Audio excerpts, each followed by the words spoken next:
ہم میں سے ہر شخص چاہتا ہے کہ اس کے تمام پچھلے گناہوں کو اللہ معاف کر دے، چاہے وہ 40 سال کے گناہ ہوں یا 60 سال کے گناہ۔ اس کا ایک راستہ ہے جو اللہ کے نبی صلی اللہ علیہ وسلم نے ہمیں بتلایا۔ اسی طرح ہم میں سے ہر بندہ چاہتا ہے کہ اس کو 1000 مہینے کی عبادت کا ثواب اس کے نامہ اعمال میں لکھ دیا جائے، یعنی ایک شخص 1000 مہینے تک مسلسل عبادت کرتا رہے تو یہ بنتے ہیں 84 سال۔ تو 84 سال تک بندہ عبادت بھی کرے اور مقبول بھی ہو، ان دونوں چیزوں کا کہ پچھلے سارے گناہ معاف ہو جائیں، 84 سال کی عبادت کا ثواب بھی مل جائے، اس کے لیے اللہ کے نبی صلی اللہ علیہ وسلم نے ایک بڑا آسان سا راستہ بتلایا ہے۔ وہ کیا ہے کہ آخری عشرہ بندہ اعتکاف کرے، اور شب قدر کی جو راتیں ہیں، اللہ کے نبی صلی اللہ علیہ وسلم نے فرمایا کہ وہ طاق راتوں میں تم شب قدر کو تلاش کرو، 21، 23، 25، 27 اور 29۔ اللہ کے نبی صلی اللہ علیہ وسلم نے ایک مہینہ اعتکاف کیا اور پھر فرمایا صحابہ سے، میں نے شب قدر کو آخری عشرے میں پایا۔ اب دو حدیثیں سنی، ایک اعتکاف کے بارے میں اور ایک جو ہے شب قدر کے بارے میں۔ اللہ کے نبی صلی اللہ علیہ وسلم کا ارشاد ہے، من اعتکف ایمانا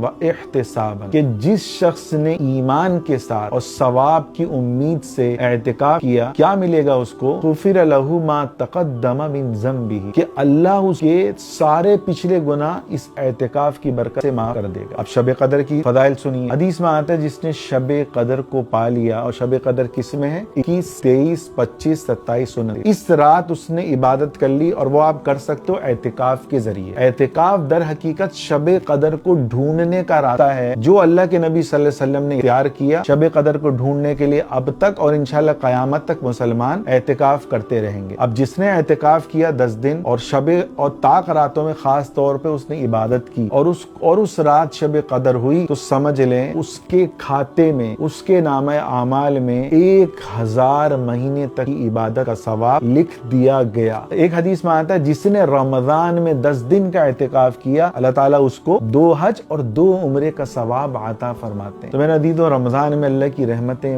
برکتیں برس رہی ہیں، ان رحمتوں کو لوٹنے کے لیے، گناہوں کی مغفرت کے لیے کوشش کریں 10 دن کا اعتکاف کرنے کی۔ اگر 10 دن نہیں کر سکتے تو 3 دن کا اعتکاف کر لیں، اگر 3 دن بھی نہیں کر سکتے تو 1 دن کا اعتکاف۔ 10ویں تراویح کو میرا ایک جگہ بیان تھا، الحمدللہ میں نے لوگوں کو ترغیب دی، تو 70-80 بندوں نے 1 دن کے اعتکاف کی نیت ہے۔ تو آپ کوشش کر لو کہ بھائی میں بڑا پھنسا ہوا ہوں، 1 دن کا مسجد میں اعتکاف کر لو۔ اور اعتکاف کرنا کیا ہے؟ وہ ایسا ہے، ہمارے بڑے فرماتے ہیں کہ جیسے وہ اللہ کے در میں پڑ گیا کہ اللہ بس اب تو مجھے مغفرت چاہیے، آج آپ مجھے معاف کر دیں، بندہ معافی لیے بغیر اٹھے نہ۔ تو کوشش کریں کہ اگر آپ چاہتے ہیں کہ آپ کو اللہ کا خاص قرب ملے، دوستی ملے، تو اعتکاف کی نیت کریں۔ اور اعتکاف نہیں کر سکتے تو طاق راتوں میں اپنے گھر میں ہی عبادت کا خاص طور پہ اہتمام کریں۔ اور اس عبادت کے لیے آپ کو کیا کرنا ہے؟ ان طاق راتوں میں آپ کو تہجد پڑھنی ہے، آپ کو نوافل پڑھنی ہے، آپ کو قرآن کی تلاوت کرنی ہے، آپ صلاۃ التسبیح پڑھیں، آپ ذکر کریں، درود شریف پڑھیں اور استغفار کی کثرت کریں۔ اللہ تعالی ہمیں عمل کرنے کی توفیق عطا فرمائے۔